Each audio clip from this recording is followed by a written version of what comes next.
Waalaikumsalam Kak Zurina yang dah hadir di muka buku. Alhamdulillah.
Terima kasih Kak Sabda Adin yang dah hadir di muka buku. Alhamdulillah.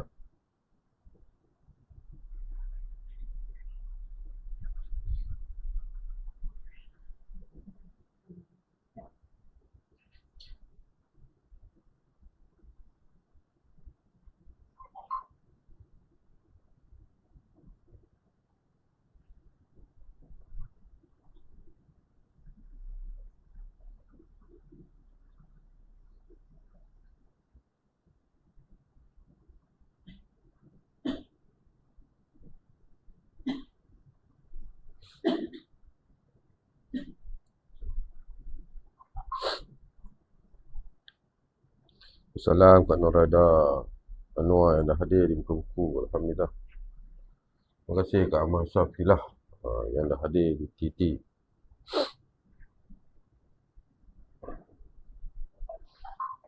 Terima kasih Abah Syahrum yang dah hadir di muka buku.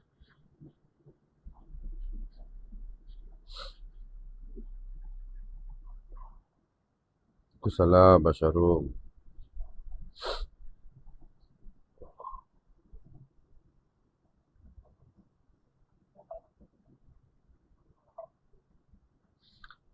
Terima kasih Kak Zuna Zina yang dah membantu.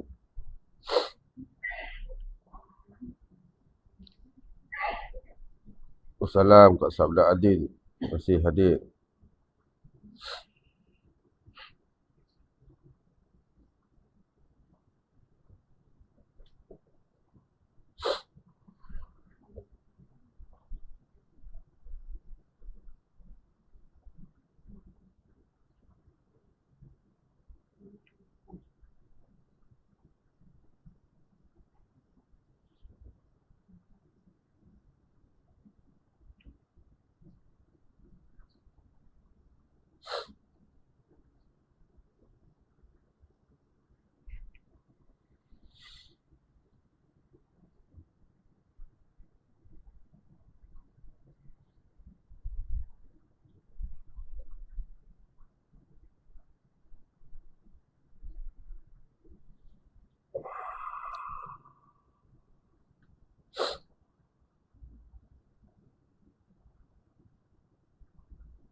kasih kat Sabda Din yang membantu tag sahabat-sahabat untuk hadir.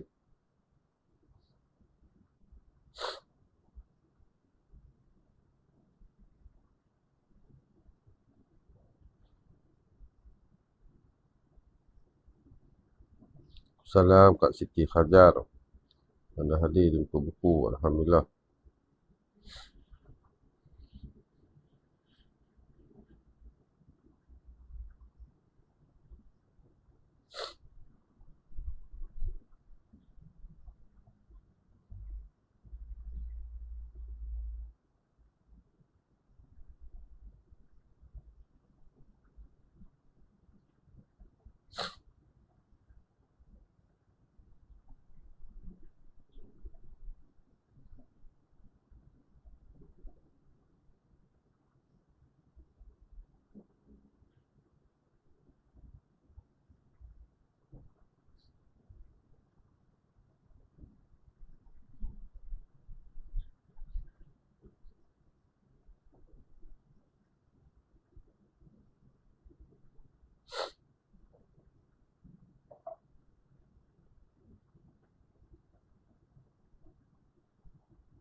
Salam kat Zaleha Ishak yang dah hadir. Alhamdulillah.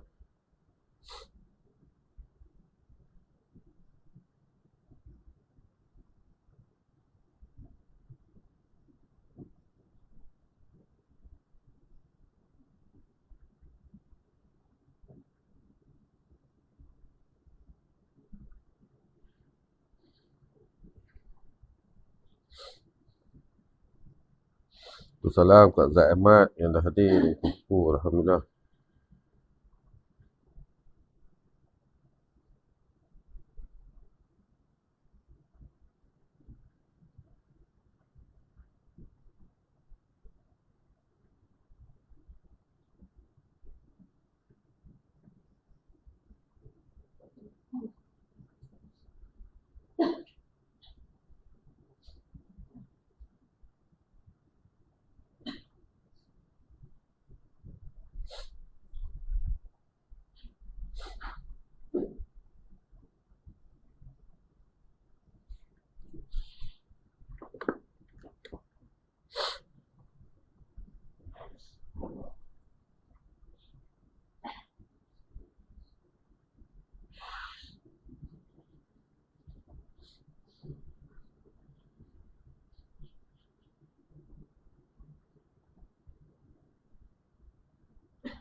Wassalam sahabat Luk-Luk yang hadir di Kempu, di Titi. Alhamdulillah.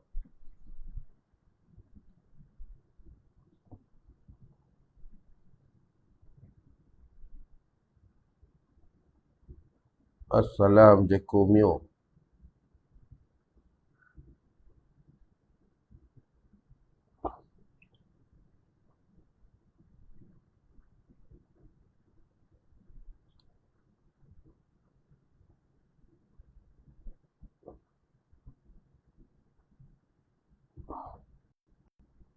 InsyaAllah sahabat Joko Mio.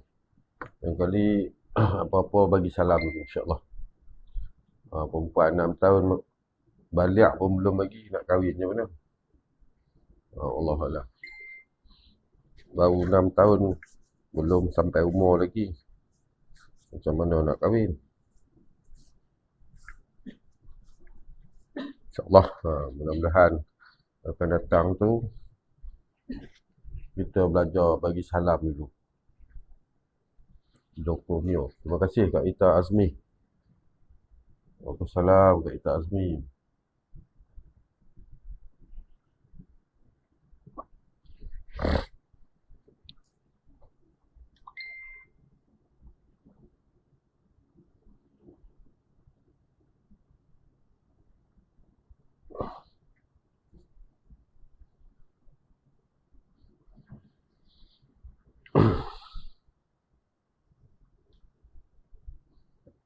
Waalaikumsalam Encik Lan yang hadir di muka buku.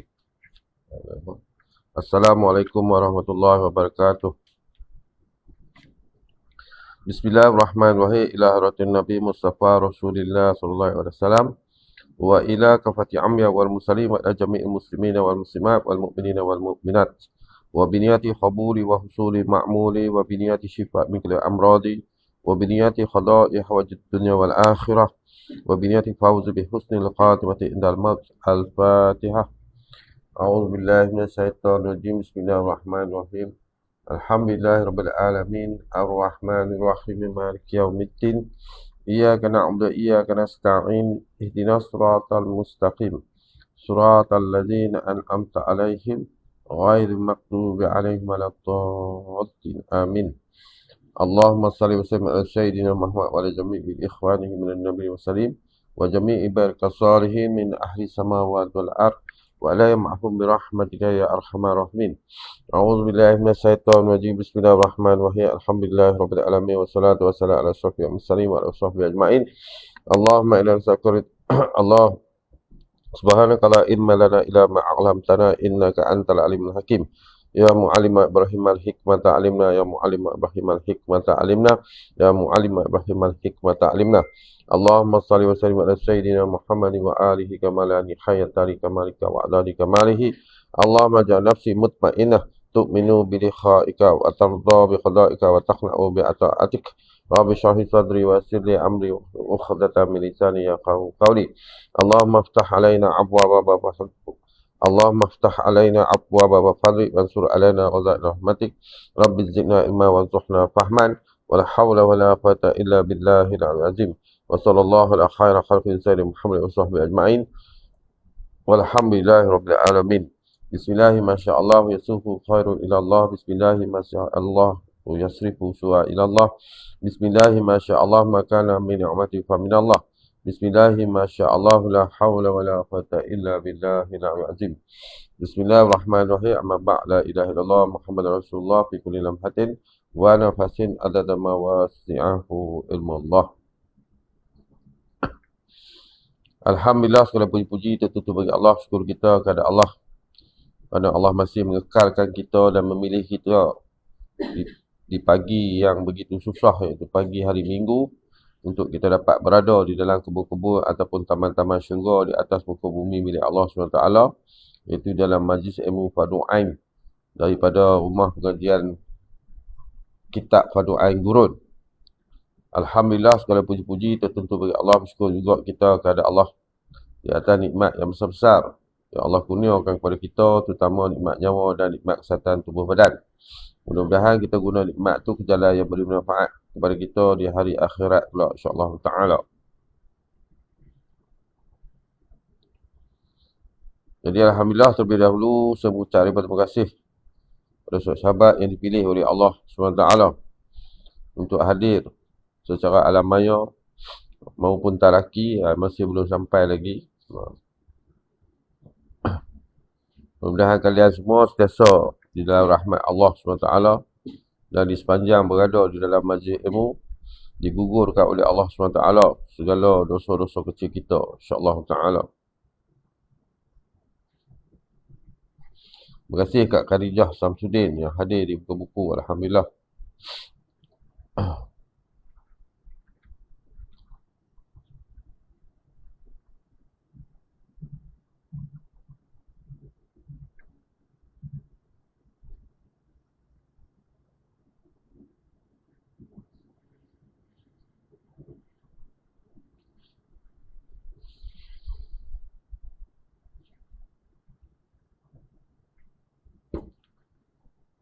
InsyaAllah seperti biasa kuliah kita pada hari Ahad. Sebelum kita mula dengan kitab Fardu Ain, terlebih dahulu kita mengambil keberkatan.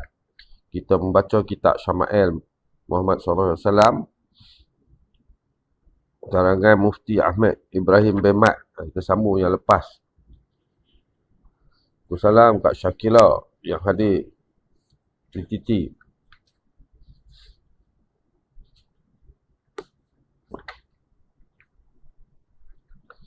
Bismillahirrahmanirrahim. Faqal musannif rahimahullah ta'ala wa nafa'ana bi ulumihi fi darani amin. Itu kita tengok surat, muka surat 52, bab ke-7. Penggunaan celak mata. Terima kasih Kak Rusni Arifin yang hadir di muka buku pada pagi ini. Alhamdulillah.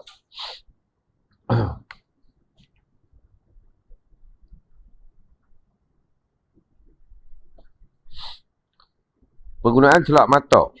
Menggunakan celak mata adalah mustahab, iaitu dipuji. Menggunakan celak mata adalah mustahab, ini dipuji. Di samping memberikan manfaat kepada mata.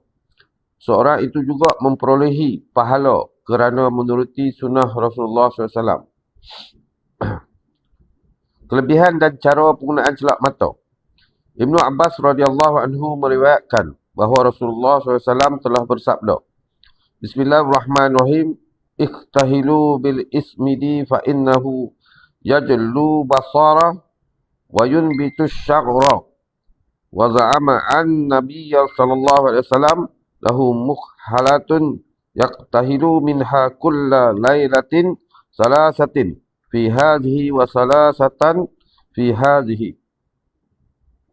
Arti sabda Nabi Muhammad SAW. Gunakanlah celak ismid, yakni daripada galian. Gunakanlah celak ismid, iaitu daripada galian ke mata, kerana ia menambah cahaya kepada mata, yakni mengkuatkan penglihatan dan juga menolong pertumbuhan bulu mata. Rasulullah SAW mempunyai satu kotak celak mata yang digunakannya pada setiap malam, dicalik 3 kali pada mata sebelah kanan dan 3 kali di sebelah kiri. Allah. Catatan, ismid adalah suatu nama bagi celak khusus yang berwarna hitam kemerah-merahan. Ulama juga mengatakan bahawa syur penggunaan celak mata hanyalah dimaksudkan kepada orang-orang yang sesuai. Jika tidak, maka penggunaan celak akan menambah lagi penyakit kepada mata. Penggunaan celak pada malam hari bermanfaat kerana celak tersebut akan berada lebih lama di dalam mata. Dengan ini, ia akan meresap secara perlahan dengan kadar yang tertentu ke bahagian mata untuk menghasilkan kesan cahaya yang lebih. Terdapat perbezaan hadis mengenai cara penggunaan celak mata. Sebahagiannya mengatakan bahawa Rasulullah SAW menggunakan 3 kali pada setiap mata, sedangkan yang lainnya mengatakan 3 kali pada mata kanan dan 2 kali pada mata kiri. Namun di sini para muhadisin mengatakan tidak ada percanggahan. Kadang-kala Rasulullah SAW mencaliknya 3 kali, pada ketika yang lain hanya 2 kali. Tetapi jumlah hadis yang mengatakan baginda mencalik sebanyak 3 kali terlebih banyak sebagaimana yang dapat dilihat daripada hadis-hadis berikut. Hafiz Ibn Hajar dan Mula Ali Khori rahimahullah memilih hadis yang mengatakan bahawa calitan itu ialah 3 kali.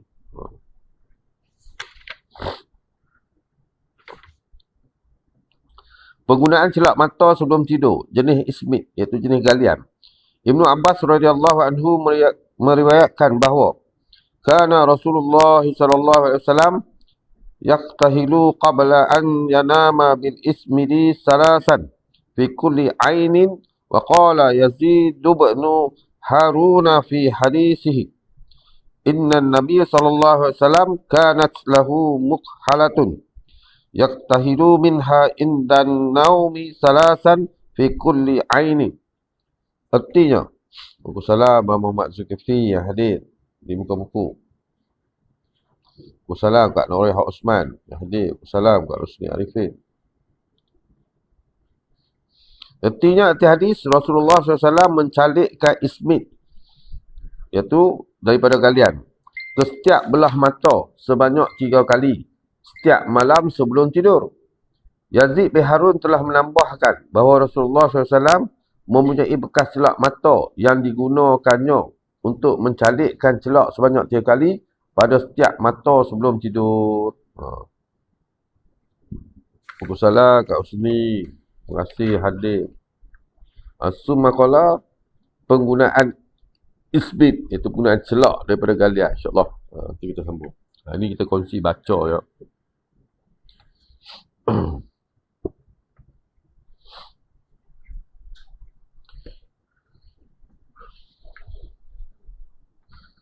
Awaluddin ma'rifatullah, iaitu awal-awal agama mengenal Allah Ta'ala. Zi. Zi. Tak mesej dah, tak ada buku.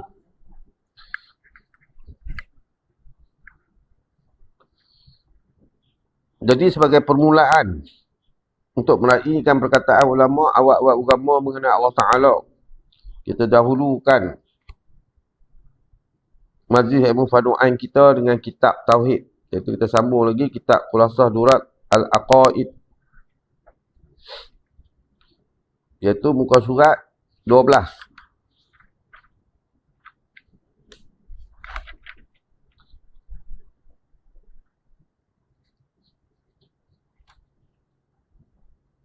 Lima belas baris daripada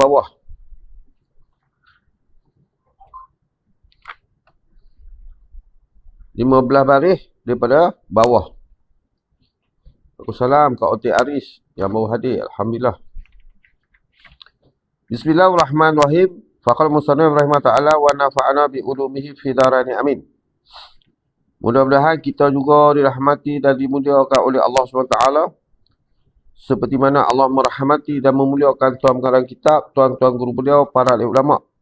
Dengan Allah mencampakkan nur hidayah di dalam hati kita, mudah-mudahan Allah bukakan mata hati kita supaya terang dan jelas nampak segala kandungan isi-isi kitab ni. Dan mudah-mudahan juga Allah membuka pendengaran kita bagi sahabat-sahabat yang tidak mempunyai kitab, agar dapat mendengar dengan jelas apa yang dibaca, apa yang disampaikan. Dan lebih lagi mudah-mudahan Allah bagi kefahaman kepada kita agar kita dapat mengukuhkan dan mengkejapkan iman kita yang sentiasa berbolak-balik di dalam hati kita, insya-Allah taala. Terima kasih Abang Mak Syarizan Haji Syafi'i is watching dan share di muka buku. Kadang-kadang yang terima kasih juga pada sahabat yang behind the scene, iaitu CCTV daripada luar. Mudah-mudahan Allah permudahkan segala urusan kalian, insya-Allah.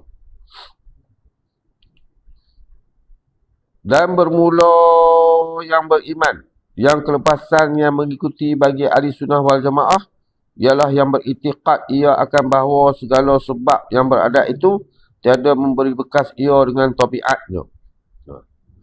Dan bermula yang beriman, iaitu nak menceritakan keadaan orang-orang yang beriman. Dan bermula orang yang beriman yang kelepasan. Yang kelepasan dengan maksudnya daripada kufur, lepas daripada kufur. Dan lepas daripada azab yang kekal di akhirat nanti. Itu maksud kelepasan tu. Kelepasan daripada kufur, iaitu derhaka pada Allah Ta'ala, dan kelepasan daripada azab yang kekal di akhirat nanti. Bagi orang yang beriman, walaupun sebesar biji sawi. Yang mengikuti bagi ahli sunnah wal jamaah. Satu orang yang beriman tu, yang ikut akan ahli sunnah wal jamaah. Ialah yang beritiqad. Ialah jawab bagi orang yang beriman tu, yang lepas daripada kufur dan azab di akhirat tu. Mana dia lepas daripada kekal terima azab di akhirat nanti. Siapa dia? Ialah yang beritiqad ia. Yang beritiqad ia orang yang beriman tu akan bahawa segala sebab yang beradat itu tiada memberi bekas ia sebab beradat itu dengan tabiatnya, dengan tabiat iaitu dengan diri sebab yang beradat itu. Itu orang yang beriman, dia ikut itiqad ahli sunnah wal jamaah. Maka kita tu sentiasa beritiqad, iaitu buat pengakuan hati bahawa sebab yang beradat itu tidak boleh membagi bekas, tak boleh memberi bekas. Maksudnya tak boleh menghasilkan, tidak boleh menghasilkan hasil sesuatu pekerjaan diri sesuatu tu. Contoh macam api. Api pada adat, bila dia membakar kayu, maka jadi hangus. Tapi bukan api itu yang menghanguskan. Jadi itu ahli sunnah wal jamaah. Dia tak bergantung pada diri adat tu, iaitu sebab jadi hangus tu. Bukan kerana api, tapi kerana perbuatan Allah Ta'ala. Itu orang yang beriman, yang mengikut itiqad ahli sunnah wal jamaah. Dan tiada dengan kuah yang menaruhkan dia Allah padanya. Begitu juga orang yang beriman yang ikut ahli sunnah wal jamaah juga beritiqad tiada dengan kuah, iaitu tiada memberi bekas, dan tiada dengan kuah, iaitu tenaga yang menaruhkan dia kuah oleh Allah Ta'ala pada diri sebab yang beradat tu. Tak ada. Bukan kerana api, bukan kerana makan, kenyang, bukan. Bahkan yang memberi bekas itu ialah Allah esanya juga. Bahkan yang memberi bekas itu, iaitu yang menghasilkan tiap-tiap kelakuan perbuatan tu, ialah Allah Ta'ala esanya juga. Mana perbuatan Allah yang esa saja. Tidak ada yang lain daripada Allah Ta'ala yang boleh memberi bekas pada setiap kelakuan perbuatan tu. Terima kasih ke Al-Fakhirah Umi Sabar yang hadir di muka buku.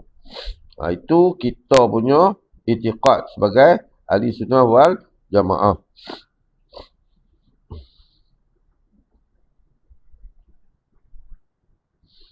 Tapi ada je kita tu lari itiqad, ada. Tu yang kena kerja lah, macam-macam. Kalau tak kerja mana dapat duit, tu semua lari itiqad tu, jaga.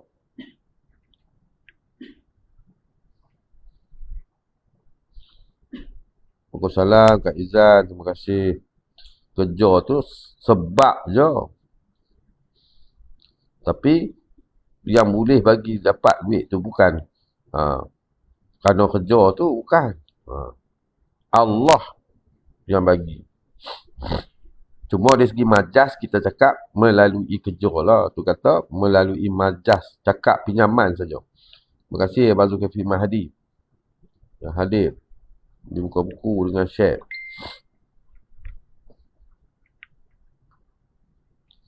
Dan memperlaku ya Allah akan adat itu bahawasanya didapati akan sebab itu di sisinya. Dan memperlakukan ya Allah. Memperlaku maksud memperbuat ya Allah akan adat itu. Iaitu jalan tu. Jalan kebiasaan tu bahawasanya didapati akan sebab itu di sisinya.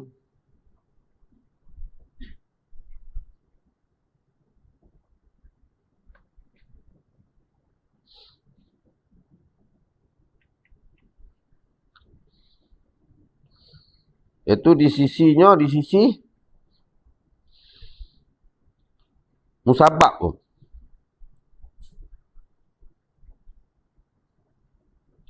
Tiada dengan dia. Tiada dengan dia, tiada dengan diri sebab yang beradat tu. Sebab Allah nak mazharkan. Nak menyatakan perbuatan dia. Jadi dia nak tunjuk kepada kita perbuatan dia, Allah nak menyata. Tu kata mazhar, Allah nak bagi kenyataan bahawa dia yang buat. Maka melalui jalan-jalan yang kita nampak tu lah. Contoh, dengan jalan api tu membakar kayu jadi hangus. Dan bahawa berlazimat itu tiada ia bangsa akal. Dan bahawa berlazimat itu tiada ia bangsa akal. Tiada ia berlaziman tu bangsa akal. Itu sebab dan musabab itu. Bukan jenis boleh kita guna pakai akal.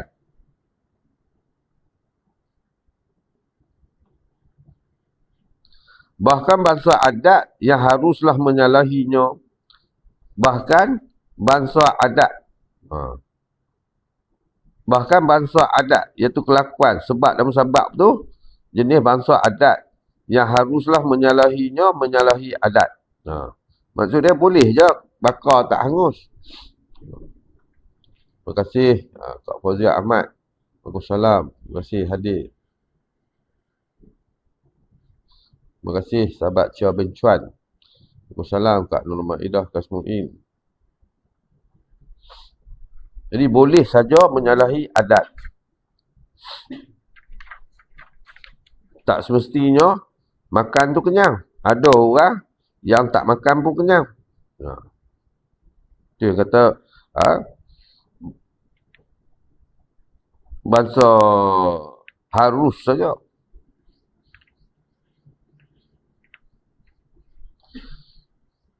Dan sayugialah oleh beradab serta Allah Ta'ala pada segala perkataan. Dan sayugialah dan sepatutnya lah kita oleh beradab. Beradab kita serta Allah Ta'ala pada segala perkataan dan perbuatan. Sepatutnya memang kita tu kenalah orang terjaga perhalusi sebelum kita nak kata dan apa saja kita nak buat tu.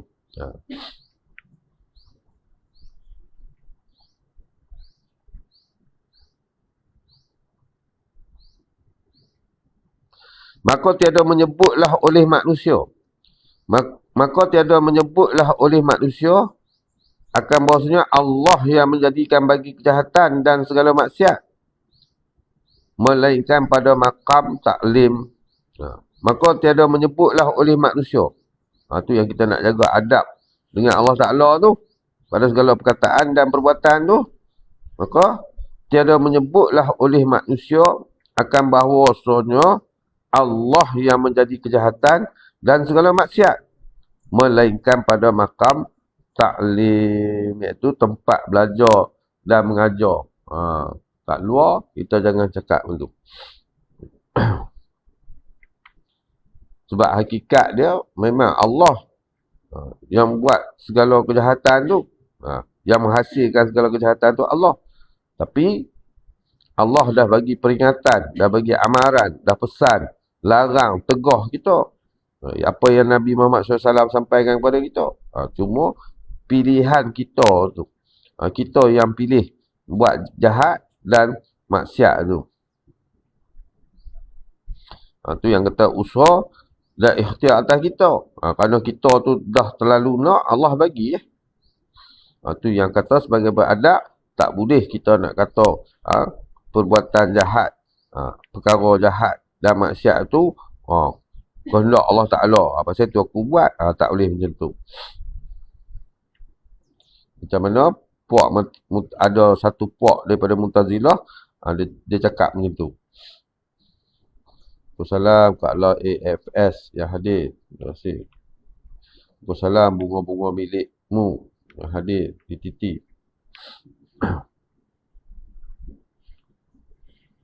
Cuma pada tempat belajar dan mengajar tu bolehlah cakap. Dan tiadalah berbanyak cakap dengan dia pada tiap-tiap majlis. Dan tiadalah berbanyak cakap dengan dia dengan kata Allah menjadi bagi kejahatan dan segala maksiat tu.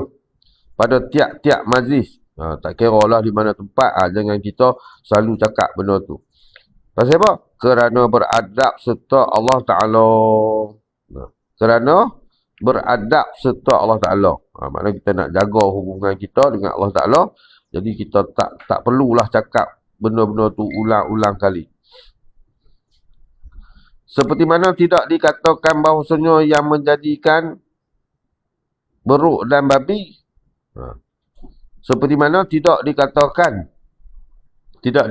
oleh manusia lah. Bahawasanya yang menjadikan beruk dan babi melainkan pada maqam taklim. Itu pada tempat-tempat belajar dan mengajar saja.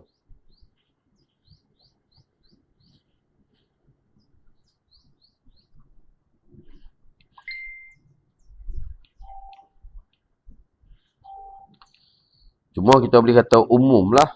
Makhluk, setiap makhluk tu Allah jadikan. Itu kita kata umum.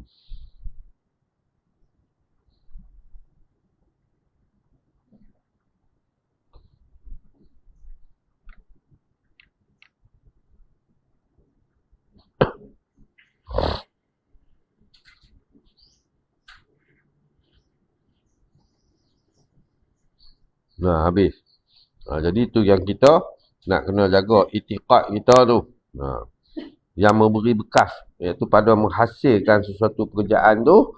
Bukanlah sebab dan musabab. Semua tu adalah Allah Ta'ala. Cuma beradab kepada Allah Ta'ala.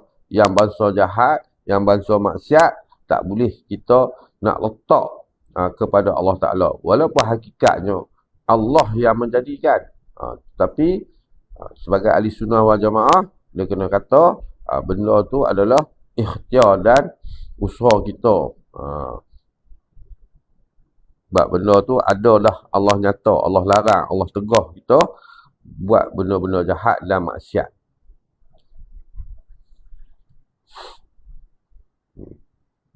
Cuma berlaku perkara tu atas kita sebab apa? Sebab Allah nak tunjuk keadilan dia. Sebab apa dia kata Allah nak tunjuk keadilan dia?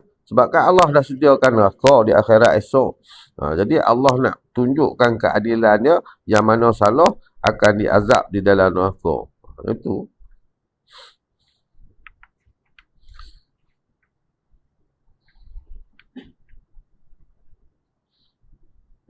Sumakallah bahkan yang Sayyidiyah menyebutnya menjadi ia akan segala perkara yang besar. Seperti situ.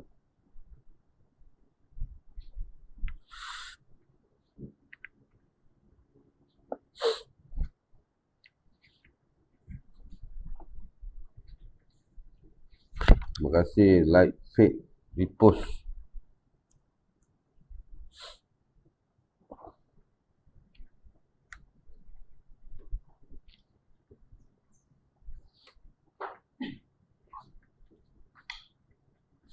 InsyaAllah kita pergi pula pada kitab kita yang kedua.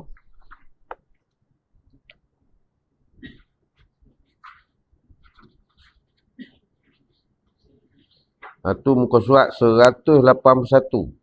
Kitab Bidayatul Hidayah. Muka surat 181. Iaitu orang-orang yang soleh. 1, 2, 3, 4, 5, 6 baris daripada atas. Itu salah satu lagi cabang ilmu Fardu'ain iaitu tasawuf. Bismillahirrahmanirrahim. Faqul musannif rahimahullah ta'ala wa nafa'ana bi ulumi fi darani amin. Mudah-mudahan kita juga dirahmati dan dimuliakan oleh Allah SWT. Seperti mana Allah memulia dan merahmati tuan pengarang kitab, tuan-tuan guru beliau, para ahli ulama. Dengan Allah mencampakkan hidayah di dalam hati kita. Mudah-mudahan Allah bukakan mata hati kita supaya terang dan jelas. Nampak segala isi-isi kandungan di dalam kitab ni. Dan mudah-mudahan juga Allah membuka pendengaran kita agar kita dapat mendengar apa yang dibaca dan apa yang disampaikan. Dan lebih lagi mudah-mudahan Allah bagi kekuatan dan kefahaman kepada kita untuk dapat beramal dengannya. InsyaAllah ta'ala. Waalaikumsalam Abang Muhammad Syami yang dah hadir. Okey Kak Zahra Ishak. It's okay. Yang ketiga, orang yang soleh. Ni ciri-ciri nak jadikan sahabat. Masih lagi kita dalam nak menceritakan ciri-ciri orang yang boleh kita jadikan sahabat.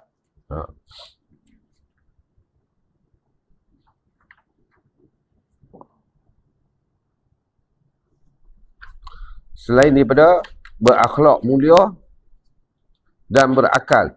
Yang ketiga dia, ciri-ciri orang yang nak jadi sahabat kita adalah orang yang soleh. Iaitu orang yang beramal soleh. Orang yang melakukan perkara yang baik-baik.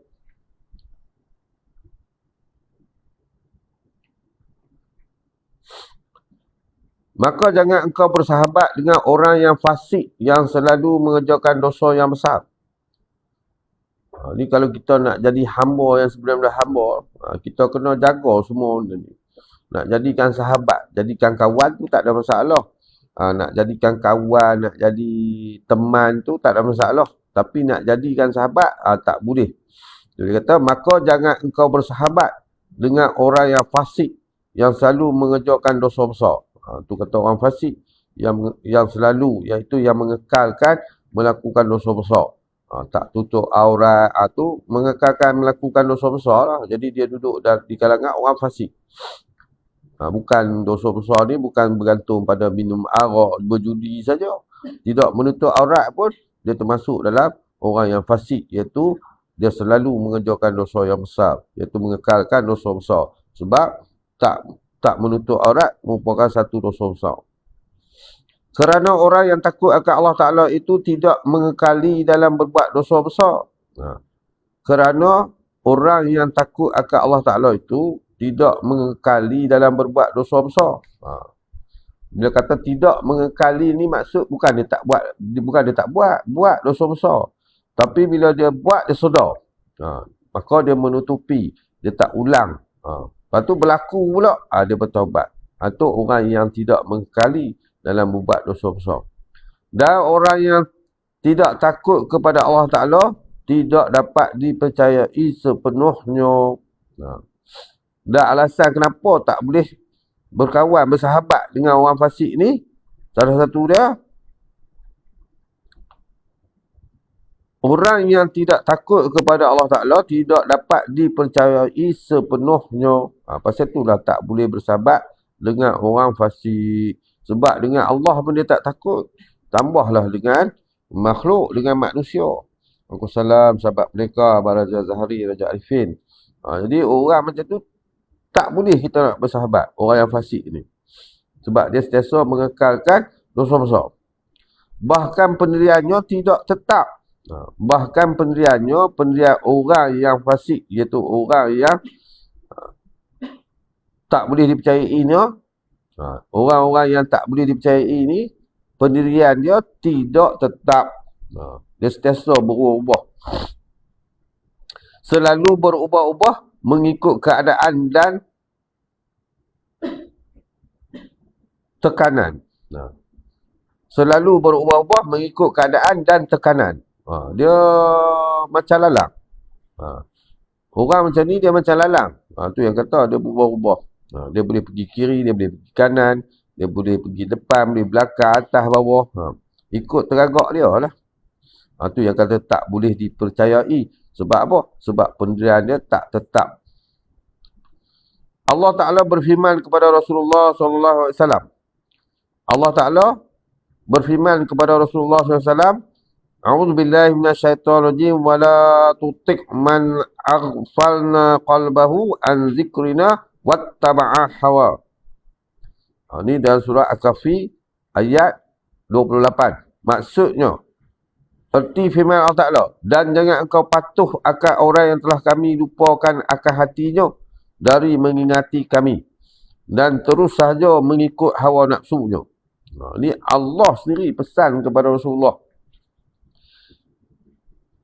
Dan menjadi pengajaran serta pesanan kepada kita juga. Jadi Allah pesan apa? Dan jangan engkau patuh Allah bagi tahu pada Nabi Muhammad dan Nabi Muhammad bagi tahu pada umat dia. Dan jangan engkau patuh akan orang yang telah kami lupakan akan hatinya dari mengingati kami. Mana Allah kata jangan kita taat patuh pada orang-orang yang Allah dah lupakan hati dia tu untuk mengingati Allah Ta'ala. Dan terus sahaja mengikut hawa nafsunya. Begitu juga orang yang sentiasa mengikut hawa nafsu dia. Tak perlu kita ikut orang macam ni.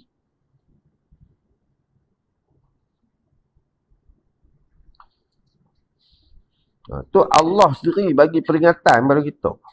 Jangan kita ikut orang-orang yang telah Allah lupakan hati dia tu untuk mengingati Allah Ta'ala. Lalai apa semua tu. Tak perlu kita nak jadikan dia sahabat.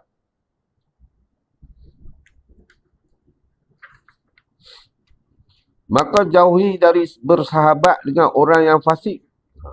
Sebab tu, bila kita dah tahu tu, maka jauhilah dari bersahabat dengan orang yang fasik. Iaitu orang yang sentiasa mengekalkan dosa-dosa besar. Kena jauh dengan orang-orang yang fasik ni. Waalaikumsalam, Baramdili, terima kasih hadir. Pasal apa? Kerana berterusan melihat perkara-perkara yang fasik dan maksiat.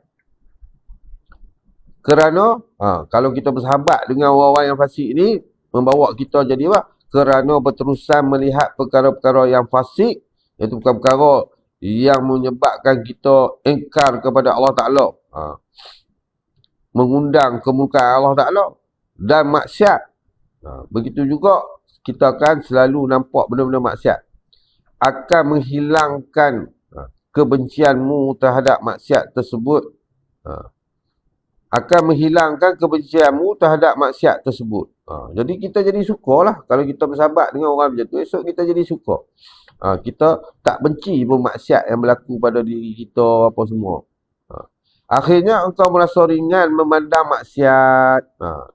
Jadi jawabnya, kita tu nampak maksiat ni biasa-biasa je.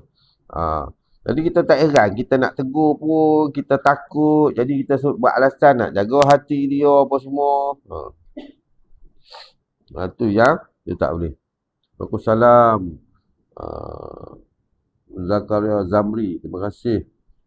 Abang Khasrin, yang CCTV. Titi.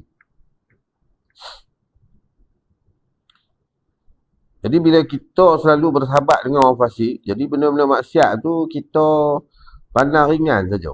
Sebab tu kita kena elok benda tu. Cuba kamu lihat. Lihat dengan makna pandang dan jadikan iktibar. Jadikan pengajaran. Orang ramai menganggap mudah dosa maksiat, ribah. Orang ramai menganggap mudah dosa maksiat ribah, iaitu mengumpat orang. Kerana mereka sudah biasa melakukan maksiat tersebut. Pasal tu kita tak heran. Masuk dengan kita-kita samalah. Orang kata. Kita jadi tak heran dengan dosa ribah tu mengumpat orang. Sebab mengumpat orang tu jadi satu bahan cerita.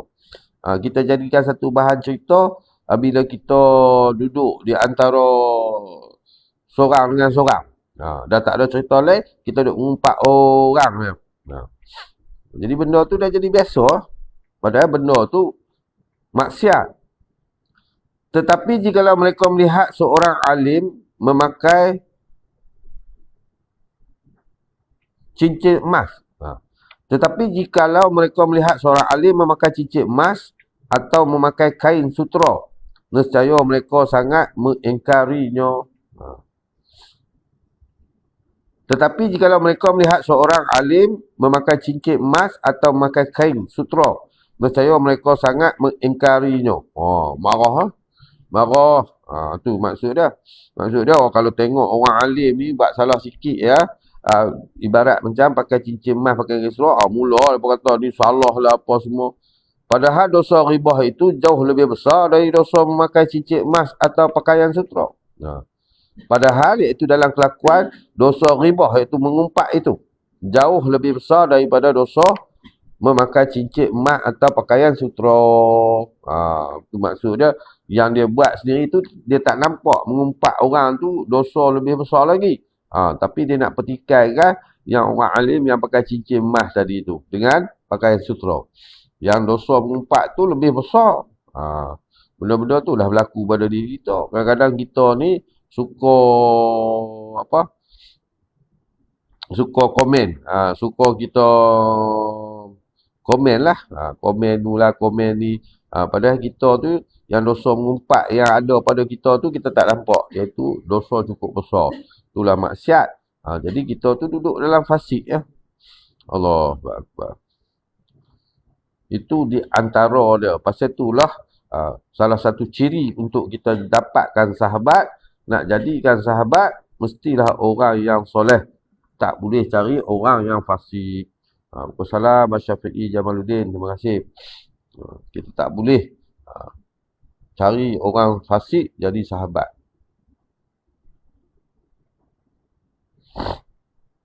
Yang keempat, ciri yang keempat untuk orang yang kita nak jadikan sahabat.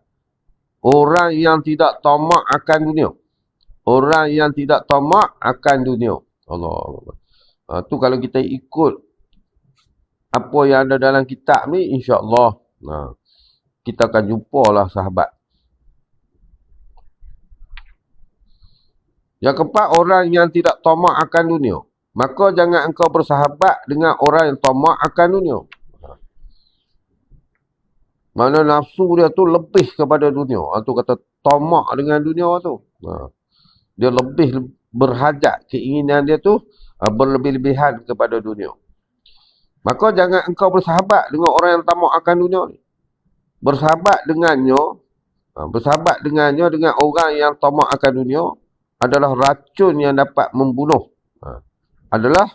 Diumpamakan bila kita bersahabat dengan orang yang tamak akan dunia ni, diumpamakan seperti racun yang dapat membunuh. Pasal apa? Kerana tabiat seorang itu cepat sekali meniru. Kerana tabiat seorang itu cepat sekali meniru dan mengikuti tabiat orang lain. Dan mengikuti tabiat orang lain. Sebab benda tu dia jadi mudah. Tu sebab dia kata racun. Waalaikumsalam Kak Anwar Mastura yang hadir. Tu sebab dikatakan racun. Sebab kita jadi mudah nak ikut. Waalaikumsalam Muhammad Khazrin. Yang dah hadir sepenuhnya. Dititip. Kita cepat tiru dan cepat nak ikut. Dan perangai yang baik cepat sekali berubah menjadi jahat. Dan perangai yang baik cepat sekali berubah menjadi jahat. Kalau yang buruk ni kita cepat berubah dan seronok. Tapi kalau yang baik ni kita cepat berubah, lepas tu cepat berubah balik jadi kepada jahat. Allahu Akbar. Sebab yang baik ni nak istiqamah payah. Tapi yang jahat ni ada mudah nak kekal. Tapi yang baik ni nak kekal cukup susah. Kadang-kadang buat 2-3 hari hilang. Tengok kita ni boleh. Kalau yang mana sahabat-sahabat yang ada di dalam majlis ilmu ni yang dah lama, kita sendiri boleh tengok. Nak kekal tu bukan senang. Benda yang baik ni. Kita nak duduk majlis ilmu ni majlis yang baik ya. Bukan senang kita nak kekal tu. 2 tahun, 3 tahun. Dia peringkat 2 tahun ni akan menjadi ya. Bila dah 2 tahun ni dia berasa lama dah. Bila dia berasa lama, mulalah sekejap ada, sekejap tak ada, sekejap ada, sekejap tak ada. Itu yang kata benda yang baik dia cepat berubah kepada yang tak baik. Tapi benda yang kalau memang tak baik ni dia mudah, dia kekal. Nak berubah jadi baik pula susah. Nak berubah jadi baik susah. Tapi kalau benda yang baik ni nak berubah jadi tak baik cukup cepat. Allahu Akbar. Sekira-kira kita tidak menyedarinya, sampai kita sendiri tak sedar. Kita berubah tu dan kekal kepada benda yang buruk. Tu kata sekira-kira kita tidak menyedarinya bila kita berubah daripada baik jadi tak baik itu. Allahu Akbar. Tapi bila kita ditegur, kita mula marah. Waalaikumsalam Kak Ramlah Nur. Terima kasih.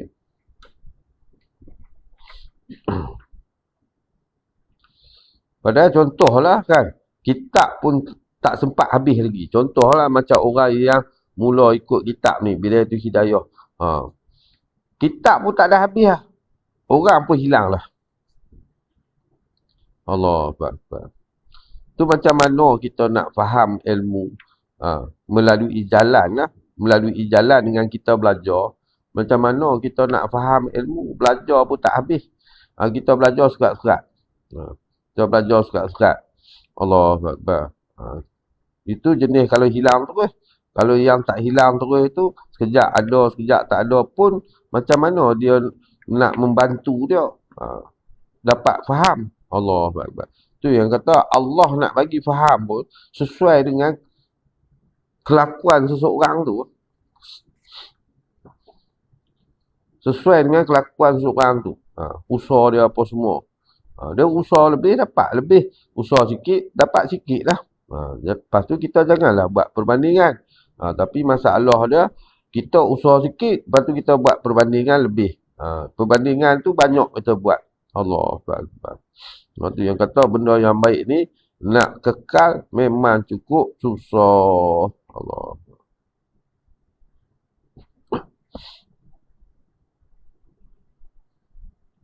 Itu sebab kita tengok di mana-mana saja. Guru tak hilang. Yang hilang nak murid. Guru dia tak hilang. Macam arwah Tok Awang Lanai. Dia tak ada murid pun, tapi dah kerana kebiasaan dia. Tak ada murid pun, kerana kebiasaan dia tu memang dah sampai masa dia mengajar. Dia mengajar. Tu menunjukkan guru tak hilang. Anak murid yang hilang. Sebab guru ni kalau dia baca kitab, dia akan sampai habis kitab.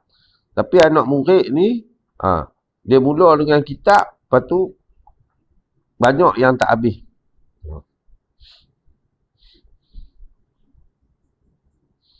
Yang baca habis kitab ni, guru baca habis kitab. Anak murid ni dia tak habis kitab lagi, dia hilang lah. Terima kasih Kak Jasmine Angah yang hadir, alhamdulillah. Terima kasih Kak Ita Azmi, mudah-mudahan dimurah dan digandalkan rezeki oleh Allah SWT, sebanyak buih-buih di laut dan bintang-bintang di langit.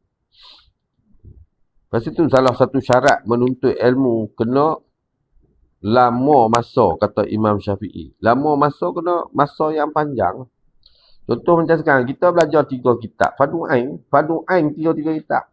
Tuan-tuan habis lah dalam satu masa ni kan. Contoh hari ni, ayat hak ni. Tumpu ayat hak je. Habis kan. Hari lain ni, kadang ada, kadang tak ada. Tak apalah. Kita cari dalam seminggu ni. Dalam seminggu ni, kita cari satu hari itu kekal. Nak tak nak macam mana pun, tetap kita hadir. Ni tak. Kita nak jadikan seminggu tu satu hari kekal pun tak boleh. Itu masalah dia. Habis macam mana kita nak habis fardu ain. Lepas tu bila ulama kata kena belajar sampai mati, kita tak boleh terima. Lepas tu kita buat alasan pula, takkan nak belajar sampai mati. Dah kalau cara kita belajar tu memang kena belajar sampai mati. Belajar muka depan, lepas tu tengah hilang. Lepas tu masuk belakang. Ada pula tu yang jenis belajar muka depan tak nampak terus. Jadi cara kita, kedudukan kita tu yang menyebabkan kedudukan kita tu kena belajar sampai mati. Satu kitab pun kita tak habis. Allahu Akbar.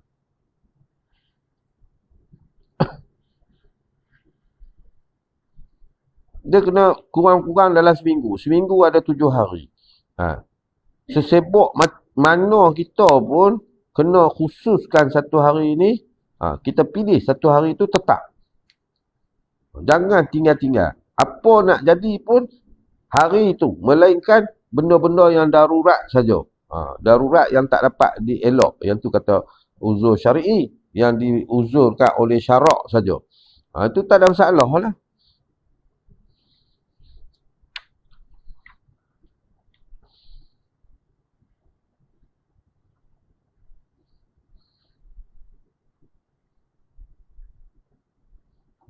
Tu yang beza, tu yang kata kita jangan nak samakan diri kita dengan guru. Bila kita murid, jangan kita menilai guru. Kita tengok diri kita. Guru ni daripada kulit ke kulit, dia tolong baca kat kita kitab. Kita ni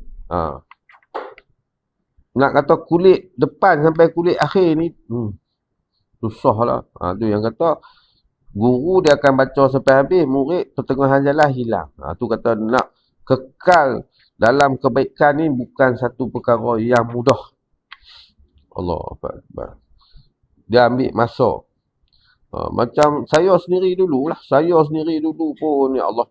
Sampai 8 tahun, orang kata siang malam pagi petang. 6 tahun ni solid. 6 tahun solid, maksud dia tak pergi mana. Pagi, petang, siang, malam. Belajar je.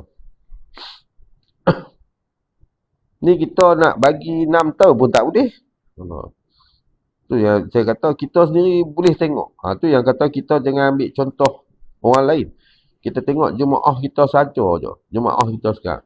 Bila dalam kuliah ni, kuliah Fardhu Ain ustaz ni. Jadi kita tengok. Berapa orang boleh istiqamah. Nak tunggu sampai habis kitab. Tak ada. Banyaknya tak ada habis kitab hilang. Tak ada habis kitab hilang. Allah Akbar. Itu yang kata, Islam ni mudah tapi kita jangan permudah-mudahkan. Allah dah mudahkan kita. Tak payah belajar atas laki. Tak payah nak buang duit, bawa kereta, nak isi minyak, cari guru. Tak payah. Allah hadirkan media masa. Allah wujudkan guru-guru mengajar di dalam media masa. Dalam live. Cuma kita tu nak serah diri, duduk, dengar. Tu pun kita tak mampu buat. Rasa-rasa kita tu tara mana. Kalau Kedah cakap, rasa-rasa kita tu tara mana. Tu kata muhasabah diri. Teruk tak diri kita tu. Allah Akbar. Tak laki kita tak mampu nak pergi. Tak mampu nak duduk depan guru apa semua. Jadi Allah pemudahkan. Wujudnya live. Guru buat live. Kalau kata guru kita rasa lama sejam, guru pun supportu juga, sejam juga duduk. Kalau guru kita rasa lama sejam setengah, guru pun sejam setengah juga. Jadi apa beza dia? Apa beza guru dengan murid? Kalau guru tu tiap-tiap kali kuliah dia ada. Tapi kenapa kita murid tiap-tiap kali kuliah kita tak ada? Jadi tu yang kata kita kena muhasabah diri. Tu yang kata jangan cari kawan yang tamak akan dunia.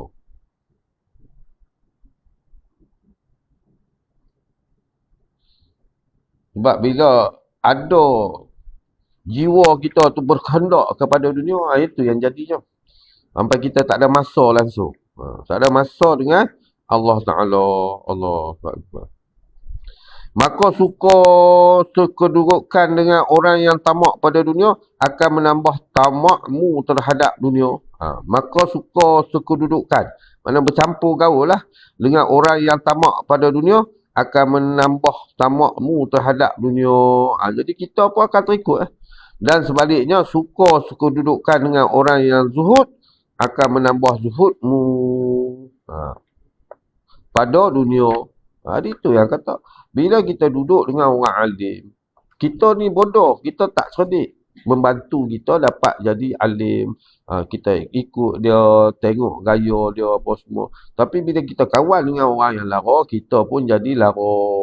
Kita kawan dengan orang yang buat maksiat, maka kita pun akan terikut buat maksiat. Orang kata it's fair enough. What we do, we get. Tu yang kata fair enough. Allah Akbar. Tu yang kata cuba sesekali kita bayang, ya Allah, kalau Allah tariklah nyawa kita dalam keadaan kita tengah bersukaria, dalam keadaan kita tengah seronok, dalam keadaan kita lalai kepada Allah Ta'ala, macam mana rasanya? Allah Akbar. Dan kita tu amat-amat berharap mati dalam kebaikan, tapi kita dalam sehari nak buat, nak duduk kekalkan diri kita tu dalam kebaikan, payah. Kita lebih suka perbanyakkan bab-bab dunia, keseronokan, nikmat dunia, iaitu yang kita suka. Allah Akbar. Dia bukan masalah, tak ada masalah. Macam saya kata tadi lah kan. Hari kita, ada hari ada minggu, ada bulan. Jadi tu yang kata dalam seminggu kita kena fixkan satu masa, satu hari. Kita belajar. Itu selekeh-lekeh sebenar. Tapi kalau orang yang boleh buat dalam satu hari, satu waktu, itu the best. Satu hari satu waktu. Sebab kita nak buat tiap waktu tak mampu. Duha, lepas tu lagi lepas Zuhur kuliah, lepas Asar kuliah, lepas Maghrib kuliah, lepas Isyak kuliah. Mungkin kita tak mampu. So kita ambil yang satu hari satu. Tak boleh duha, kuliah malam. Sekurang-kurang macam tu. Tak boleh macam tu seminggu sekali. Sebab kita ni kan orang busy, orang kerja. Jadi khususkan seminggu sekali. Allah tak boleh juga. Cuba bayangkan. Kalau tak boleh juga tu yang kata cuba bayangkan. Ketika yang kita tak boleh tu, Allah hantar malaikat maut datang menjemput kita. Allahu Akbar. Astagfirullahaladzim. Astagfirullahaladzim. Ketika tu barulah kita nak kata apa?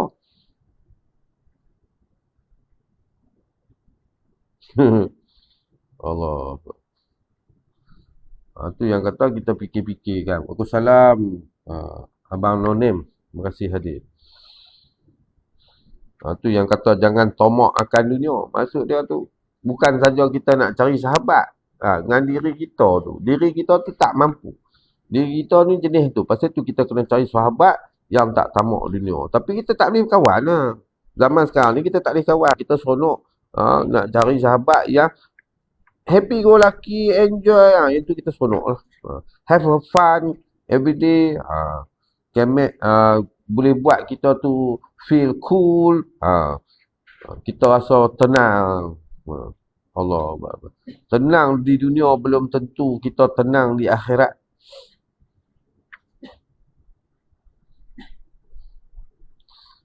Sumakala ciri yang kelima orang yang benar. Ciri yang kelima untuk kita jadikan sahabat ialah orang yang benar. Hari ini kita tahu dua, iaitu orang yang tidak tamak akan dunia dan orang yang soleh.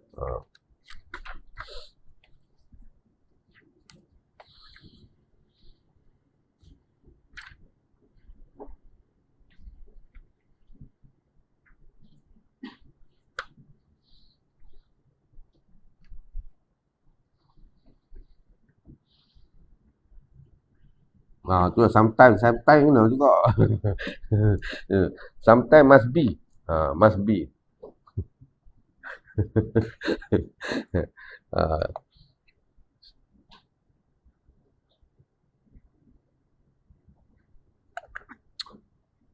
Biasalah Abang Muhammad Sami. Nanti habis nanti beratur lah kat pintu kan. Tapi kat Zaimat ni okey lah. Dah repair tayar motor lah. Lagi habis kuliah tu biasalah beratur kat pintu kan. Kat Sabda Adin nak otan. InsyaAllah kita pergi pula kitab yang akhir dalam ilmu Fardhu Ain, iaitu tak apa okey lah abang Nunim. Tak okey lah. Kitab ilmu fiqh merupakan salah satu lagi cabang ilmu Fardhu Ain. Tu kata Fardhu Ain ni lengkap dah. Dia ada tauhid, ada tasawuf, ada fiqh. Kita menjalani jalan Fardhu Ain ni insya-Allah selamat lah.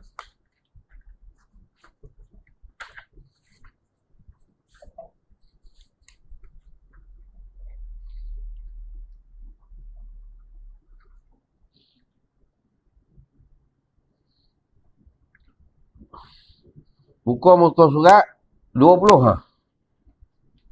Betul.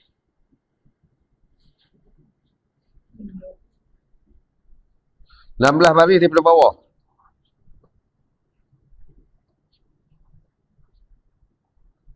Baris daripada bawah.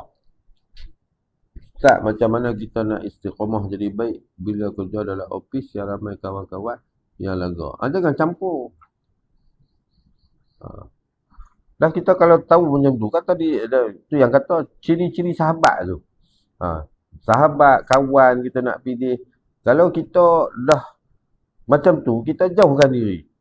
Walaupun kita duduk satu ofis, just kita diam lah. Kita diam, kita buat kerja kita, ada masalah. Tu yang kata nak jadi istiqamah, jadi baik, kita kena sentiasa duduk dalam perkara yang baik-baik. Tu insya-Allah lah. Bukan makna kita kena berhenti kerja, tak perlu lah berhenti kerja. Duduk bekerja juga. Tapi kita jauhkan diri, maksud dia cara kita akan campur. Kita buat kerja, kita buat hal sendiri. Dia orang nak kata apa ke, lantak dia orang.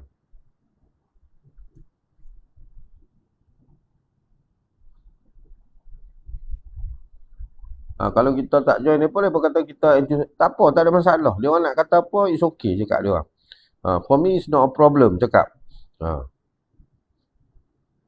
Kata kat dia, you have your own choice, I have my own choice. Whatever you say is up to you. Kata. Waalaikumsalam Abang Remy pun. Terima kasih hadir. Sonok betul Abang Remy pun. Ustaz nampak Abang Remy pun. Sonok. Ni hari free sikit kot. Ni hari tak kerja kot. Alhamdulillah. Terima kasih Abang Remy pun dapat hadir pagi ni. Alhamdulillah. Kadang-kadang CCTV je. Tu Ustaz faham tu. Tengah kerja tu. Dia ada chat. Waalaikumsalam.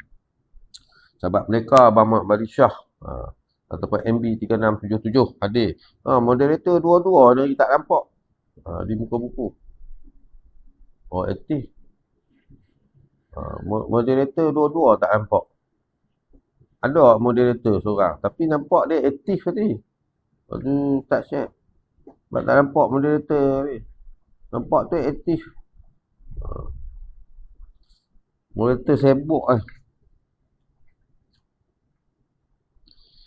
Betul Kak Zurina. Terima kasih. Muka surat 20, baris 16 daripada bawah.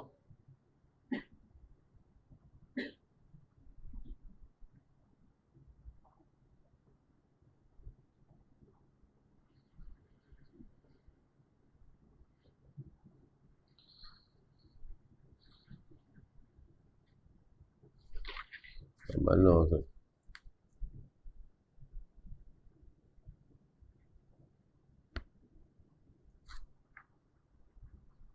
Ustaz ni ada 2 tanda ni.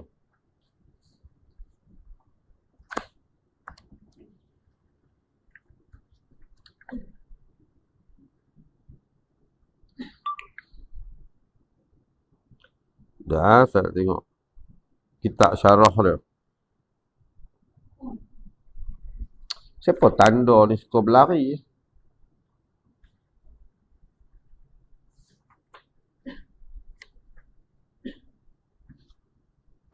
Dan mereka barang mereka daripada buku berkata, ia barang siapa membaca atas selawat ini dalam umurnya. Ada masuk solat Jumaat.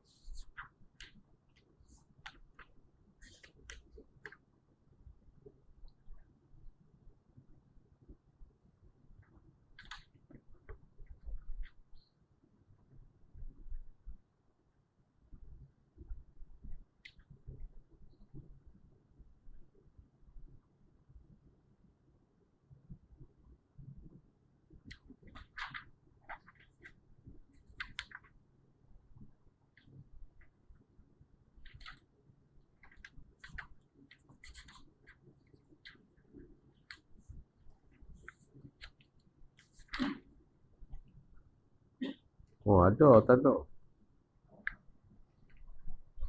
Bismillahirrahmanirrahim. Faqul muslim Ibrahim ta'ala wa nafa'ana bi ulumihi fi darani amin. Mudah-mudahan kita juga dirahmati dan dimuliakan oleh Allah SWT seperti mana Allah merahmati dan memuliakan tuan pengarang kitab, tuan-tuan guru beliau, para alim ulama.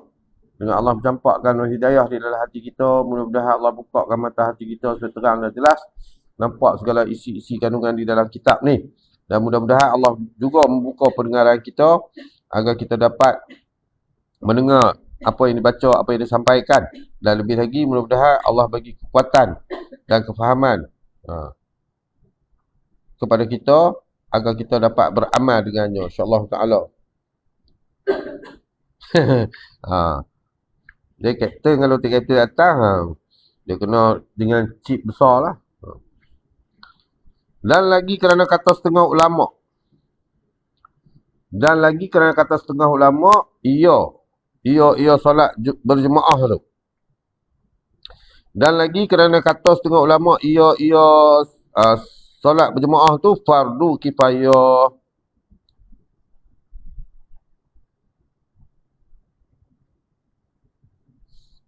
Di perang akan orang yang diperang.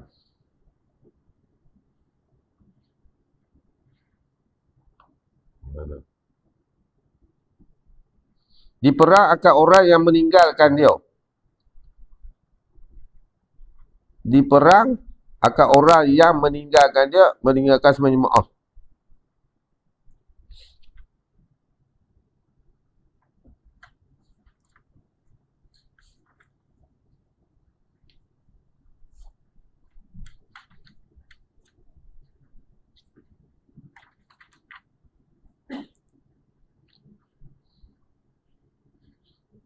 Kita tengok sikit hukum solat berjemaah. Kita tengok dalam kitab syarah dia, hukum solat jemaah.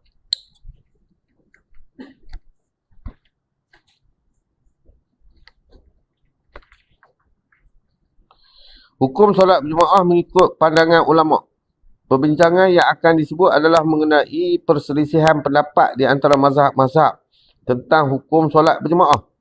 Bukanlah perbincangan di sini untuk mencari manakah pendapat yang lebih sahih, tetapi ianya bertujuan bagi menyedarkan pembaca budiman mengenai betapa besarnya kedudukan solat berjemaah pada kacamata ulama'-ulama' Islam yang muktabar. Jadi dia ada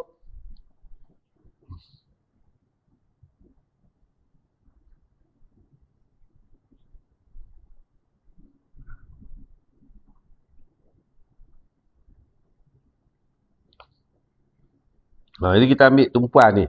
Ini perbezaan pendapat di kalangan ulama' tentang hukum solat jemaah. Pertama, pandangan ulama'-ulama' mazhab Imam Hanafi rahimahullah ta'ala. Di sini dikemukakan pendapat-pendapat ulama' mazhab Imam Hanafi rahimahullah ta'ala sebagaimana berikut. Iaitu imam-imam yang mengikut Imam Hanafi. Pendapat Al-Alamah Alauddin As-Samarkhandi di dalam kitabnya, katanya solat fardu berjemaah adalah wajib, tetapi sebahagian ulama' mazhab kami menamakan wajib ini dengan nama sunat muakkad. Namun pada hakikatnya, walaupun nama berbeza tetapi maknanya tetap sama, iaitu diberi pahala si pelakunya dan pendapat dosa ke atas yang meninggalkannya. Dalil bahawa solat fardu berjemaah itu adalah wajib. Ini bagi imam mazhab Imam Hanafi. Dalil bahawa solat fardu berjemaah itu adalah wajib adalah berdasarkan kepada amalan Nabi Muhammad SAW sendiri, yang ia istiqamah melakukan solat fardu berjemaah. Jadi imam yang mengikut Imam Hanafi ini, ikut pendapat Imam Alauddin Samarkhandi ni, mengatakan wajib solat jemaah ni sebab dia berdalilkan kepada perbuatan Nabi sendiri yang istiqamah melakukan solat fardu berjemaah ni. Begitu juga para sahabat yang tinggal sezaman dengan baginda Rasulullah SAW hinggalah umat zaman sekarang. Kesemua mereka mengingkari sesiapa yang meninggalkannya dengan sengaja. Kesemua ini mengandungi maksud bahawa solat fardu berjemaah itu adalah wajib, bukannya sunat. Ni bagi Imam Hanafi.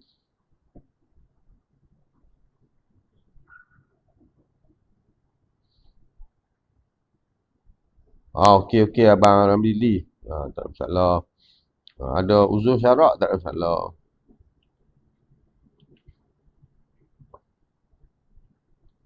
Mudah-mudahan Allah pemudahkan segala urusan. Itu pendapat di kalangan mazhab Imam Hanafi. Salah seorang daripada Alauddin Samarkhandi meletakkan jemaah tu wajib.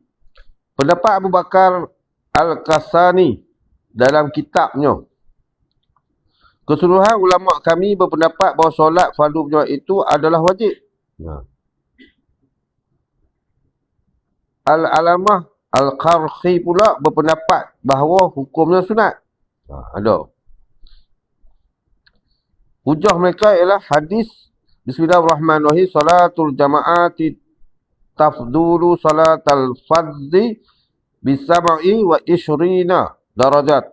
Maksudnya solat jemaah lebih afdal daripada solat berseorangan sebanyak 27 kali ganda. Hadis ini menerangkan bahawa solat berjemaah itu sebagai suatu cara untuk mendapatkan fadilat 27 kali ganda. Ini mengandungi makna bahawa berjemaah ketika solat fardu hanyalah sunat. Yang sunat pegang pada dalil macam tu. Yang wajib tadi itu dalam mazhab Imam Hanafi pasal dia pegang kepada dalil perbuatan Nabi sendiri. Adapun hujah mereka yang berpendapat bahawa solat berjemaah itu wajib ialah berdasarkan kepada firman Allah Ta'ala. A'udzubillahi minasyaitonir warka'u ma'ar raki'in. Surah Al-Baqarah. Maksudnya rokoklah kamu semua bersama orang-orang yang rokok. Dia pegang pada dalil macam tu. Ni tak ada masalah apa. Bila ada khilaf ni kita jangan ekstrim, jangan tak ni. Kita boleh ambil apa mana. Pengajaran yang dapat diambil daripada ayat ini adalah Allah Ta'ala memerintahkan supaya rokok bersama orang-orang yang rokok. Ianya membawa maksudnya bahawa rokok itu mesti dilakukan berjemaah. Secara tidak langsung ianya memberi pengertian bahawa Allah Ta'ala memerintahkan supaya didirikan solat fardu secara berjemaah. Secara umumnya perintah daripada Allah Ta'ala itu memberi makna wajib, iaitu wajib melaksanakan solat fardu secara berjemaah. Ini dalam mazhab-mazhab Imam Hanafi apa semua.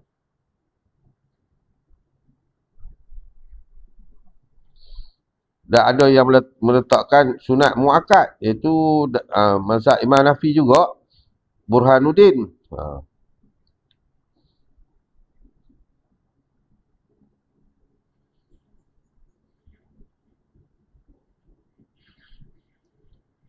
Itu di antara pendapat mazhab Imam Hanafi. Ada yang kata sunat muakkad, ada yang kata wajib. Jadi pilihlah bila kita ikut imam sekian-sekian As-Sakandi tadi tu, maka meletakkan jemaah tu wajib. Kalau ikut yang lain ni pula, An-Nasfi kata sunat muakkad. Lepas tu Ar-Riyanani kata sunat muakkad. Itu dalam mazhab Imam Hanafi pun ada perbezaan. Lepas tu kita tengok pendapat kedua pandangan ulama Maliki. Jadi ulama-ulama yang mengikut mazhab Imam Malik.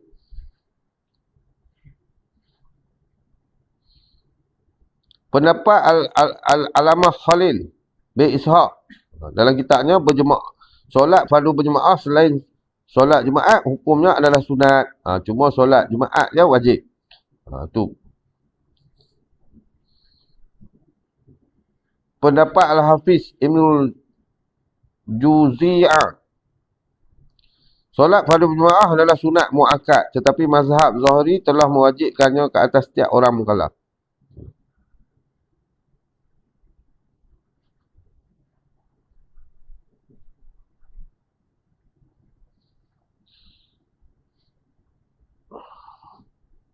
Al-Alamah Ahmad bin Muhammad melaksanakan solat fardu berjemaah walaupun berjemaah untuk qada solat fardu atau menunaikan solat yang fardu secara berjemaah. Seperti solat jenazah selain daripada solat Jumaat, maka hukumnya adalah sunat muakkad.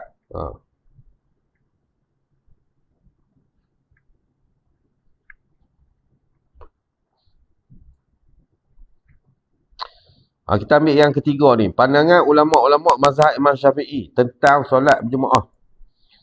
Pandangan ulama-ulama mazhab Imam Syafi'i tentang berjemaah. Ni saya guna kitab Taqrib. Itu yang ada perbezaan ulama. Kalau kitab yang ni dia tak ada. Jadi saya ambil Taqrib makna syarah kepada kitab mana tu Musoli. Sekejap lagi cakap apa ustaz baca yang mana? Adakah ustaz pakai pandangan sendiri tak? Kita pakai kitab. Saya lebih suka pakai kitab. Ketiga, pandangan ulama-ulama mazhab Syafi'i. Secara tak langsung kita belajar mazhab ni. Secara tak langsung kita dah belajar tentang mazhab. Imam Syafi'i di dalam kitab berkata, sesungguhnya saya tidak pernah memberi rukhsah, iaitu kemudahan dan keharusan kepada siapa yang mampu melaksanakan solat berjemaah untuk meninggalkannya, melainkan jika dia uzur.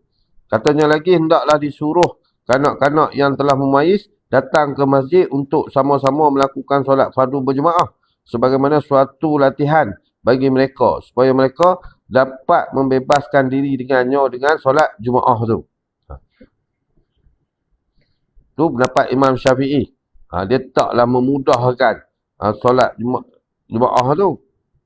Pendapat sebagian pakar hadis bermazhab Imam Syafi'i, sebahagian ulama hadis bermazhab Imam Syafi'i berpendapat bahawa solat fardu berjemaah adalah fardu ain. Kata Imam Nawawi di dalam Majmu'-nya ketika menyebut pendapat-pendapat ulama Syafi'i mengenai solat berjemaah, mengikut pendapat golongan ketika sesungguhnya solat berjemaah adalah fardu ain. Tetapi solat berjemaah bukannya merupakan syarat sah solat fardu. Tetapi dia ada tetapi. Solat berjemaah bukannya merupakan syarat sah solat fardu. Di antara ulama yang termasuk di dalam golongan ketika ini ialah Imam Abu Bakar dan Imam Munzir. Keduanya merupakan dua orang tokoh ulama terkemuka dalam mazhab Imam Syafi'i yang sangat menonjol dalam ulama fiqh dan hadis. Ini pula Ibnu Hajar Al-Asqalani berkata di antara ulama-ulama hadis bermazhab Imam Syafi'i yang berpendapat bahawa solat Jumaat adalah fardu ain ialah Imam Ibnu Abu Saur, Imam Ibnu Khazimah, Imam Ibnu Munzir dan Imam Ibnu Habad.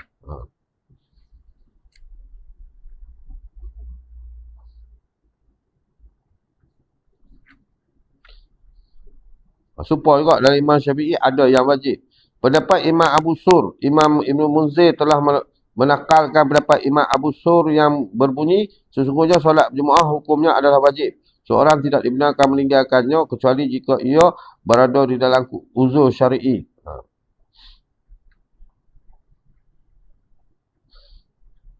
Itu pendapat Ibn Munzir pula. Sesungguhnya hadis-hadis yang telah kami sebutkan tadi jelas menjadi dalil bahawa solat berjemaah adalah wajib kata orang yang tidak ditimpa uzur syar'i. Pendapat Imam Nawawi katanya berjemaah merupakan fardu ain dalam solat jemaah. Selainnya iaitu berjemaah dalam solat-solat fardu. Ulama mazhab Syafi'i telah berselisih 3 pendapat, iaitu pendapat paling sahih menghukumkan solat fardu berjemaah itu adalah fardu kifayah. Fardu kifayah. Yang kedua, pendapat kedua ianya adalah sunat. Pendapat yang ketiga pula ianya fardu ain.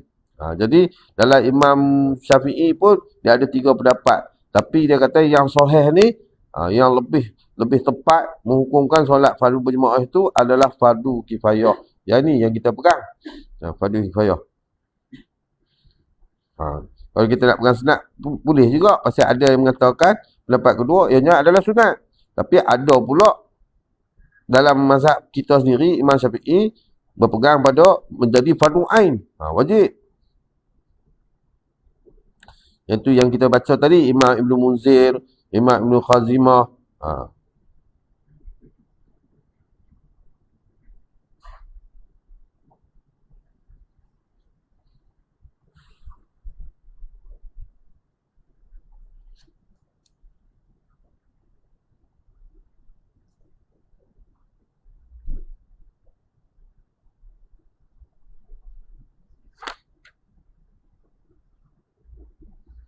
Itu di antara banyak lagi lah. Ada hujah dia banyak. Kita ambil sebuah sikit. Imam Ahmad tak baca. Yang penting kita ambil Imam Syafi'i tu.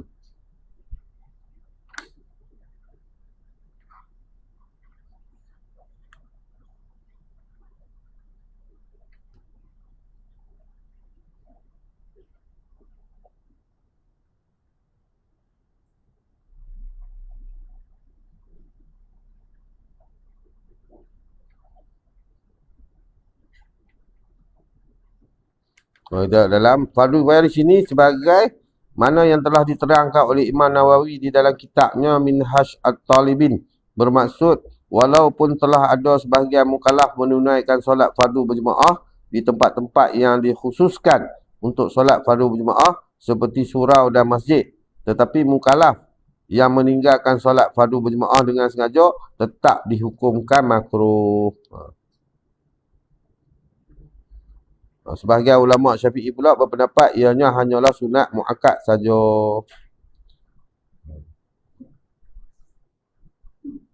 Pendapat mazhab Imam Hanbali pula, kata Imam Ahmad bin Hanbal, seorang mukallaf yang meninggalkan solat fardu berjemaah dengan sengaja adalah seorang lelaki yang buruk akhlaknya.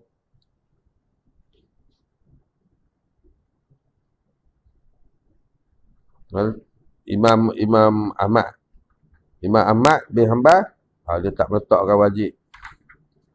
Allahuakbar. Itu di antara. Waalaikumsalam, Abang Adlong.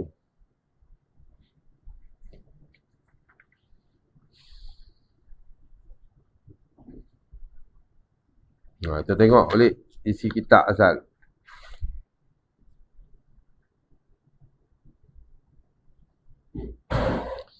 Dan lagi pula kerana memelihara akan mazhab yang mengatakan orang hairan masjid tiada harus sembahyang melainkan di dalam masjid sembahyang.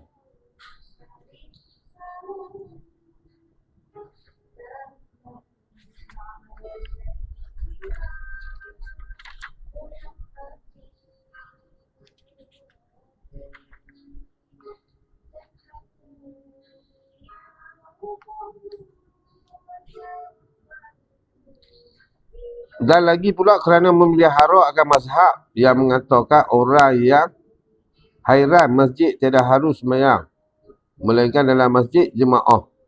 Maksud dia, kalau tengok orang sembahyang dalam masjid seorang tu rasa pelik, hairan. Tu yang dia kata memelihara akan mazhab. Sebab kalau orang tengok apa dalam masjid sembahyang seorang, pasal itulah dalam masjid tu harus buat jemaah.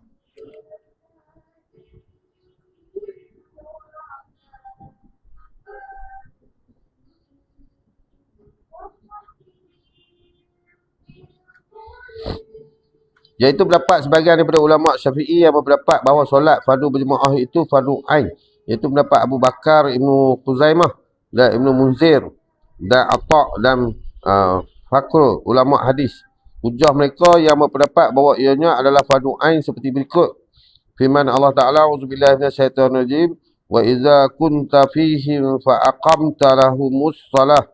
Dan surah An-Nisa, maksudnya, dan apabila engkau berada di dalam kalangan mereka semasa perang, lalu engkau mendirikan solat dengan menjadi imam mereka.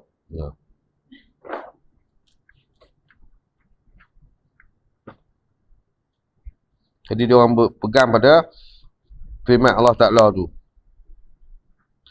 Wajah istidlalnya ialah Allah Ta'ala menyuruhkan berjemaah pada ketika berperang. Walaupun berperang, Allah suruh berjemaah juga.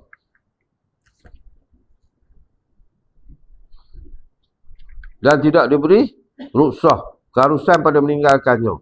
Demikian itu menunjukkan di atas wajibnya atas jalan fardu ain. Kena pada tiap-tiap orang.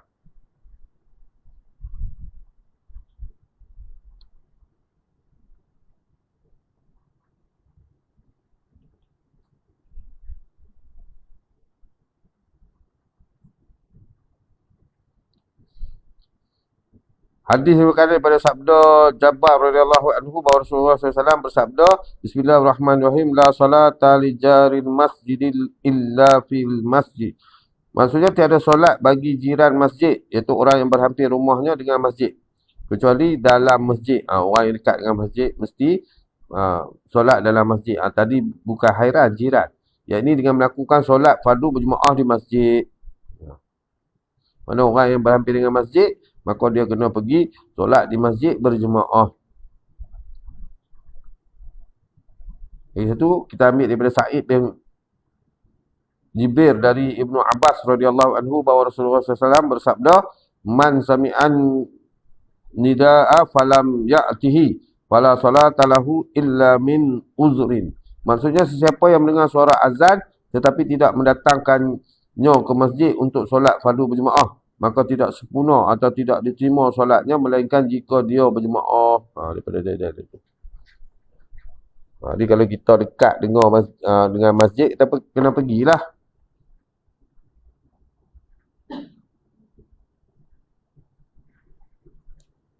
Wallahualam. Tadi tu yang mengatakan orang yang jiran masjid, mana berhampiran dengan masjid lah. Jiran masjid tu maksud berhampiran dengan masjid, jadi harus sembahyang melainkan dalam masjid berjemaah. Maksud dia kena pergi masjid sembahyang berjemaah.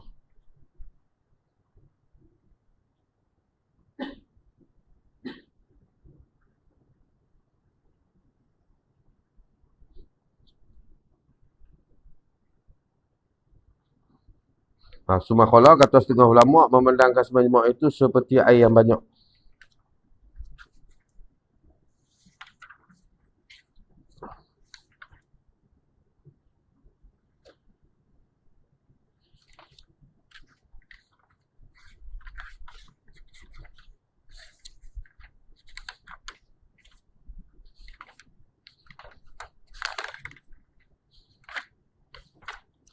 Mana pergi bertanda.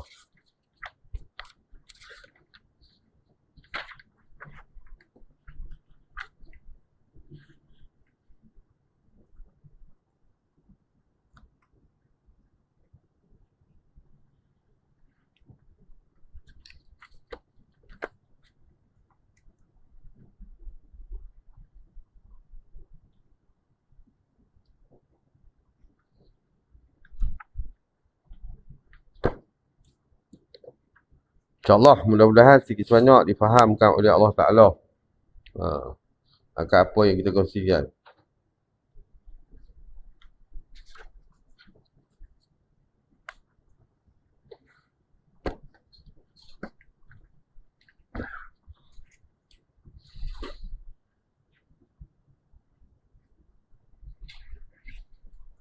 InsyaAllah.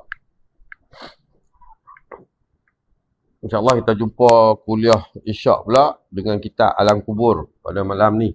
Jadi sahabat-sahabat free bolehlah hadir kuliah malam pula. Itu selepas Isyak 9 suku. Kena lewat sikit pasal sekarang sini Isyak lewat. Jadi kita naikkan masa iaitu 9 suku. Jadi insyaAllah sekiranya ada salah dan silap dalam huraian, penyampaian, bacaan, sebutan dan sebagainya sepanjang perkongsian ilmu tadi, itu semua tu adalah kekurangan daripada diri saya minta maaf banyak-banyak. Disebabkan saya ni yang tak pandai, yang tak tahu apa-apa, sekadar dapat berkongsi ilmu dengan apa yang telah Allah fahamkan melalui belajar dengan guru-guru. Dan selebihnya semua tu datang daripada ilham yang Allah campakkan di hati saya, yang boleh buat saya berkata-kata dan menyampaikan dan berkongsi ilmu, insyaAllah. Ustaz, imam menanggung makmumnya kak? Ya betul. Kalau solat imam tak terima, begitu juga dengan makmum, betul ke? Okey. Itu beza. Yang maksud imam menanggung makmum ni bukan maksudnya perbuatan imam tu bersangkut dengan makmum ni. Maksud dia tu, kita tu mengikut perbuatan imam bila mana kita sembahyang. Iaitu perbuatan zuhir dia rokok tak rokok, dia tidak macam itulah. Tapi kalau solat imam tak diterima, dia tak termasuk dengan solat makmum pun tak diterima. Yang itu bab terima tak terima tu personal pula. Maksud dia Allah nilai pada tiap-tiap diri seorang. Cuma kalau melibatkan imam batal tak ada siapa ganti imam tu, terputuslah kita punya pahala berjemaah tu, iaitu je. Tapi kalau kata imam menanggung makmum ni dengan maksud imam, kalau imam tak diterima, solat imam tak diterima, tak bermakna makmum pun solat dia tak diterima. Wallahualam. Dia tak macam tu. Terima kasih Kak Siki Amelia yang baru nampak. Jadi pada sahabat untuk pemberitahuan lah sebagai update, dia mendata sikit, dia tak bergerak laju. Kita ada lagi 18.5 slot untuk iftar Ramadan. Itu sumbangan bulan Ramadan ni. Kita masih lagi untuk jamuan makan baru kita memerlukan lagi 18.5 slot. InsyaAllah bantu sikit-sikit apa semua insyaAllah. Tak banyak, bagi bantu sikit-sikit insyaAllah. Yang mana kita boleh mampu bantu, kita bantu. Atau walaupun RM5 ke RM10 seorang pun tak ada masalah. Semua tu dialu-alukan. Nilai RM10 atas dunia ni yang kita infak, dia tak sama nilai di akhirat esok. Lebih lagi dalam bulan Ramadan. Dia berlipat-lipat kali ganda. InsyaAllah sama-sama kita ambil bahagian untuk saham akhirat kita. Sebab kalau RM10, RM50 ni apa nak jadi, kita pergi pasar malam pun boleh habis RM50 sekejap ya. InsyaAllah ni kita nak jadikan saham akhirat. Latih diri kita, tak dapat banyak, sikit pun jadilah insyaAllah.